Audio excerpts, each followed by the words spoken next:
Alors l'astuce un peu tendance en ce moment pour isoler, c'est l'isolation des murs par l'intérieur.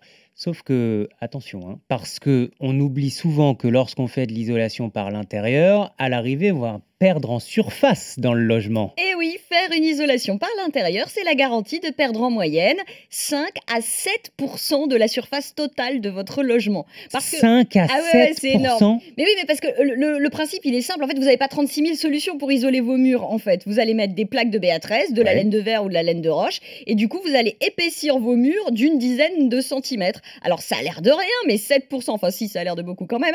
7% de surface en moins, sur un 50 mètres carrés, c'est 3 mètres carrés et demi de perdu, soit l'équivalent d'une salle de douche. Eh oui. Sur un logement familial, 2 fois plus grand, là, vous dites carrément au revoir à l'équivalent de la cuisine. Et quand on perd de la surface, on perd de la valeur. Eh oui, et le pire, c'est évidemment là où les prix sont les plus élevés. À Paris, évidemment, à plus de 10 000 euros du mètre carré, les calculs sont vite faits. Vous perdez 4 mètres carrés, vous perdez 40 000 euros de valeur. À Lyon et Bordeaux, on serait au-delà des 20 000 euros de décote et entre 15 et 17 000 euros de perdu à Marseille ou à Rennes. Mais est-ce que c'est pas compensé finalement par des économies sur l'énergie en isolant mieux? C'est le but, et à terme, oui, évidemment. J'ai demandé à la Fédération de diagnostiqueurs FedExpert un exemple très précis. Ils m'ont donné le cas d'un 5 pièces d'une centaine de mètres carrés dans les Yvelines.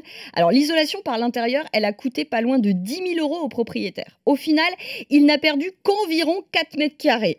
Mais surtout, ces travaux lui permettent d'économiser plus de 1 500 euros par an sur ses factures d'énergie. Donc à l'arrivée, l'équation est intéressante. Elle est là, dans ce intéressante, cas-là. alors à long terme quand même. Bon, notez quand même que ce propriétaire, il a gagné qu'une seule note. Il est passé de G à F. Alors, en réalité, me disait le patron de FedExpert, il aurait pu en gagner une ou deux de plus de notes s'il avait encore épaissi les murs. Mais là, il aurait vraiment perdu beaucoup trop de surface. Donc, le bon compromis, c'est une isolation raisonnable plus d'autres travaux pour booster les gains. Faut vraiment faire sa bonne équation pour Exactement, son ouais. logement à soi.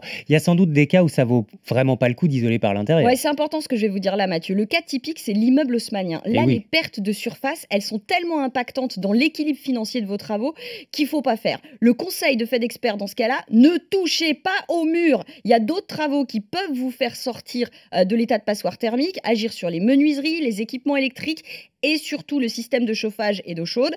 À l'inverse, notez-le bien, si votre immeuble a été construit entre 45 et jusqu'à la fin des années 70, début 80, vous avez quasi systématiquement intérêt à isoler vos murs. Ces immeubles-là sont tellement mal isolés que vous gagnerez d'un coup 2 notes automatiquement. Et pourquoi pas isoler par l'extérieur? Alors, c'est vrai qu'elle est souvent plus efficace, cette isolation par l'extérieur, et elle n'a aucun impact sur la surface de votre logement. Mais elle est nettement plus coûteuse au départ, et surtout, il y a souvent beaucoup de blocages.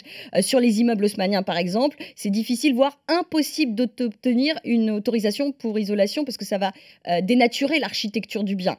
Et au-delà de l'haussmannien, vous avez aussi toute la problématique des copros. Pas d'accord majoritaire, pas de travaux.